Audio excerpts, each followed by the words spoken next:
Alright, don't worry, our stars will remain here sa Big Studios. Feel free to interview and do some somehow yung online content with our cast. We have kasi talaga ng difference. Iba yung 30 we have captured more than 30 ngayon. minutes for Ang you masaya guys. po kami Okay, so na when we hear the word 30 then kami yung nalilisip kanila. Seth, ikaw, paano mo ina-handle yung pressure from success ng Dirty Linen to Fracture? Siyempre, unang-una, si Francine, nandito siya. So, yung pressure ko, ino-open ko sa kanya. And then, tinatry namin kung ano yung plano namin, ano yung pwede namin gawin para mabawasan yung pressure namin. Kasi nga, galing kami ng Dirty Linen, tapos ginawa namin yung Fracture. Pero, malaki rin yung lesson ang naidulot sa amin ng Dirty Linen para mas magawa namin ng maayos ng Fracture. Kasi, unang-una po mga kasama po namin doon is talagang mga guro sa pag-acting, sa perform sa TV, talagang sila yung mga teachers namin. At meron kami na pulong na nagamit namin sa paggawa ng Fracture. Ano na status ng relationship niyo ngayon bilang Francel? Ano ba?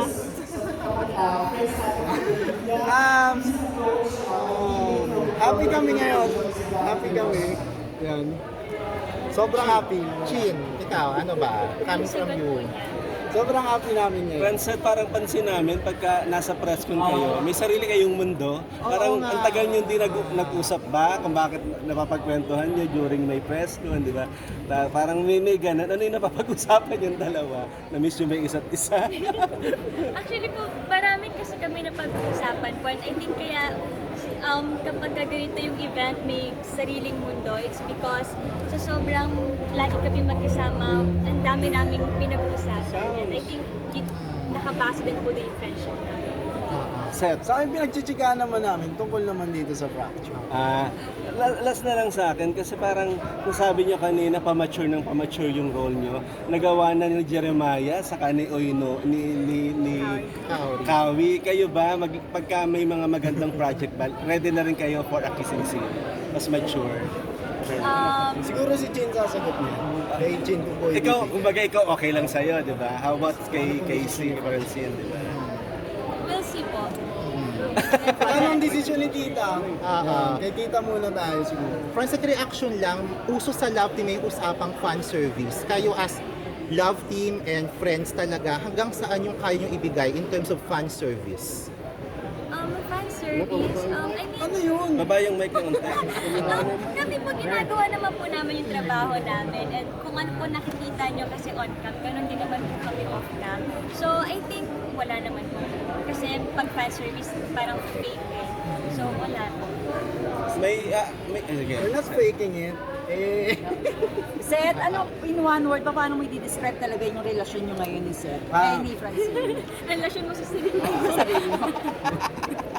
Ano na ba yung close To be na? honest po, Level up na ba, di ba? Parang status lang. Siyempre naman siguro naman sa tinagal na pinagsamahan ninyo, mas level up Or na yung mas friendship. comfortable na ba now? Kasi I interview you before, medyo ilang pa kayo kasi na parang fresh yung combination eh.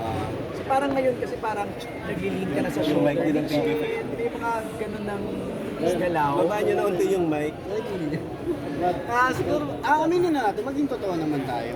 Araw-araw naman po, siguro, nag improve naman po yung samahan namin. Magiging totoo, ano lang po, may nakikilala ako ni Chin, nakikilala niya ugali ko, nakikilala ko si Chin. So, araw-araw may progress kami. Pero, to be honest po, wala pa kami dun sa iniisip ng marami na ganto, ganyan. So, I may say na naligaw ka na? Pwede bang sabihin, i-describe namin yun, na isipin namin na naliligaw ka na kay ano? Nandun na ba sa level na gano'n? Nagpapakyut ka na sa kanya, nagpaparamdam na, ganyan? Wala. Ay, wala pa. So nasa getting to know each other pa din. Bago siya, siguro liligawan ko muna si Tita. Yun muna. Talaga Maigpit ba? ba si tita? Hindi naman po, hindi naman may Pero sabi nyo nga, parang siya susunod na project, gusto mo si Francine pa din. Opo. Kumbaga yung love team na ba na yan talagang tuloy-tuloy na. Gusto niyo talagang maging friendset na for a long time. Ako po, gusto ko pong personally, gusto ko si Francine makatrabaho ng matagal. Si Francine naman, oo, sige. Yeah, sorry.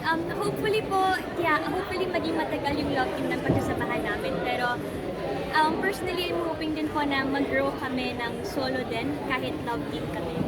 In one word, paano mo i-describe si Seth sa buhay mo? Ano ba? I think as of the moment, happiness. Siya nagbibigay ng happiness sa'yo? Yeah. Oh, anong reaction mo dyan, Seth? Thank you. Oh.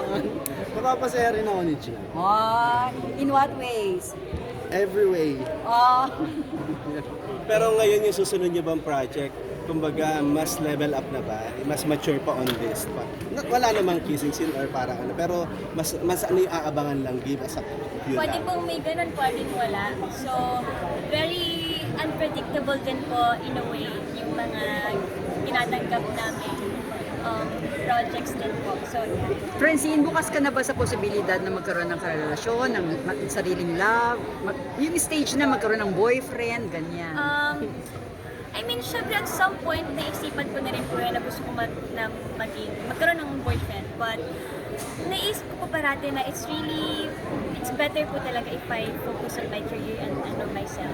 Pero pag dumating naman, Pag dumating, hindi naman open po ka. open. Opo. Ay, Sa akin na lang last, what's something special about both of you? Ano ba si Seth for Francine? Na ang tagal, medyo matagal-tagal na kayo magkakilala. Ano pa yung mga bagay na naging special sa bawat isa sa inyo? Bilang Francine, bilang Seth. Siguro Seth mo. Siguro, pinaka-special kay Chi. Hindi niya ako ginajudge. Yeah. Nakikinig siya sa mga kwento ko yun ang gusto ko sa kanya. Pansin ko nga kahit sa press con, di ba? corny ba, Francine? Mga Francine. kwento niya. Cheesy?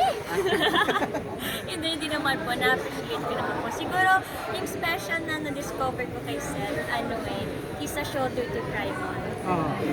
Pag kailangan ko siya natin. Napag-pressure ba kayong dalawa? Pag tinatanong kayo, kayo na ba? Umaga, manliligaw. May ganun ba? May pressure ba on your part? Or parang you just, parang... Let it flow. Let it flow.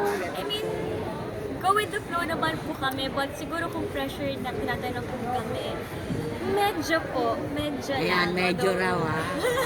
Medyo lang naman po, pero hindi naman po. Pero anong masasabi niyo sa mga fans na gusto talagang maging kayo na? As in ngayon na? Po natin, huwag po natin hindiin. Hayaan po natin ang tadhanang gumawa nun. Kung kami po talaga, ready kami. Kung hindi, it's fine lang. So, Francine, Kung maninigaw ba si Seth sa'yo ngayon, sasagutin mo ba? wow! Agad! oo, nagmamadali kami. Kasi na iwan kami ng fan. May service pa kasi kami, babalik yung Hindi pa naniniwala. Wala, naalis na ito. Wala. Is he, Ay, hindi ko pa po alam talaga. is he about boyfriend material? Yun na lang. Is he a boyfriend material? Very. Ikaw. Is she a girlfriend material? Saluin mo yan, Seth. Is she a girlfriend material? Wife material ata po. Siya si Seth. Reaction, wife material na, advance si Seth. Nagmamadali ka ha? Kasi nagmamadali ka kaysa sa amin. Oo. So ano reaction mo? Francine muna. Napaka kasi, kaya ako nasabi yun kasi gusto ko kung paano siya pinalaki ng pamilya niya. So, Francine reaction, white material na daw, hindi ng GF material. Please, thank you, I guess. Iwan na lang ba? husband Iwan na raw ng material. van. Okay, thank you Pero ako na lang, isa na lang. Ano ang best version mo? Paano mo masasabi yung best version mo, Francine? Ano yung best version ng San I think po, Francine? siguro pagka pinapakita ko sa mga tao na kaya kong gawin to, even if I'm not really okay. Oh, thank you, Francine. Friends, Seth, last na lang, ano ang best version for Seth? ano pong version? Yung best version ng sarili mo, paano mo napapakita o anong sa tingin mo yung best version of Seth? Siguro yung pagiging ako. Sa kahit sinong taong makasalumuha Yan na ko. yan. So pagiging ako, hindi ko kinakahiya siguro kung saan ako galing. Kung ano yung pinagmulan ko, sa kalaki kong dala yun. Thank you, Seth. Seth,